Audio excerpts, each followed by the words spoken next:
महाकुंभ में बन रहे हैं रिकॉर्ड। इंडोनेशिया पाकिस्तान के बाद अब किसकी बारी, कब टूटेगा रिकॉर्ड।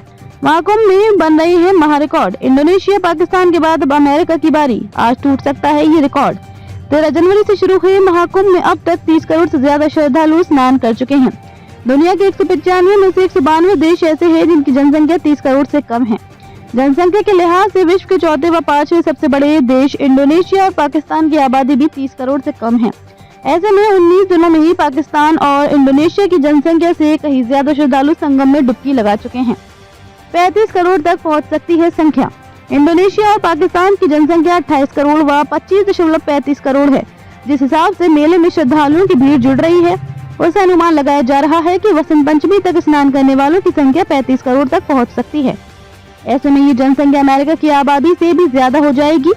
विश्व में तीसरी सर्वाधिक जनसंख्या वाले देश संयुक्त राज्य अमेरिका की आबादी 34.64 करोड़ है।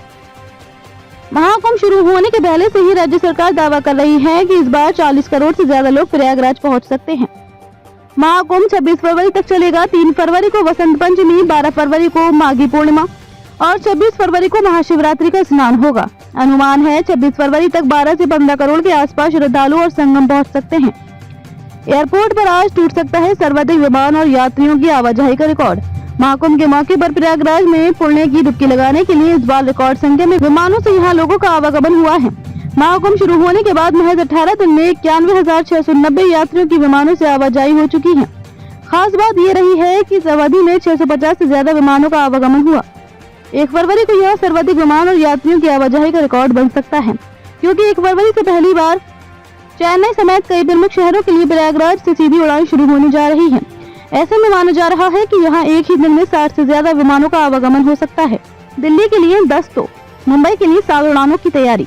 उधर मौनी अमावस्या पर्व के बाद वापसी करने वाले यात्रियों की सहूलियत के लिए 1 फरवरी को प्रयागराज से पहली बार एक ही दिन में दिल्ली के लिए 10 तो मुंबई के लिए 7 सीधी उड़ानों की तैयारी की गई है। प्रयागराज एयरपोर्ट के निर्माण के बाद ये पहला मौका है जब एक ही दिन में दिल्ली के लिए यहाँ से 10 और मुंबई के लिए 7 विमान संचालित होंगे। यहाँ अब तक एक ही दिन में दिल्ली के लिए सर्वाधिक 6 तो मुंबई के लिए 3 विमान ही संचालित हुए हैं।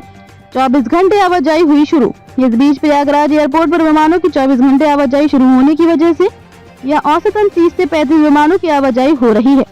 28 जनवरी को ही यहाँ एक दिन में पहली बार 8,000 से ज्यादा यात्रियों की आवाजाही का रिकॉर्ड बना। तब यहाँ 8,378 यात्रियों की आवाजाही हुई। इस दौरान यहाँ 56 विमानों का आवागमन हुआ। एयरपोर्ट निर्माण के बाद एक दिन में विमानों की आवाजाही की ये अब तक की सर्वाधिक संख्या है। एयरपोर्ट प्रशासन का कहना है कि प्रयागराज से संचालित विमानों की संख्या में और इजाफा होगा। 1 फरवरी से कई शहरों के लिए सीधी विमान सेवा शुरू होने जा रही है। 1 फरवरी से स्पाइस जेट ने प्रयागराज से चेन्नई और हैदराबाद के लिए भी सीधी उड़ान का शेड्यूल जारी किया है।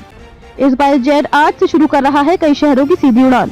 प्रयागराज चेन्नई दोपहर 12:35 से 3:25 तक। चेन्नई प्रयागराज शाम 4 बजे से 6:35। प्रयागराज हैदराबाद सुबह 7:20 से 9:25। हैदराबाद प्रयागराज सुबह 10:05 से 12 बजे तक। प्रयागराज दिल्ली शाम 7:10 से 8:45। दिल्ली प्रयागराज सुबह 5:10 से 6:45। प्रयागराज मुंबई सुबह 10:45 से 1 बजे। मुंबई प्रयागराज सुबह 7:40 से 10 बजे।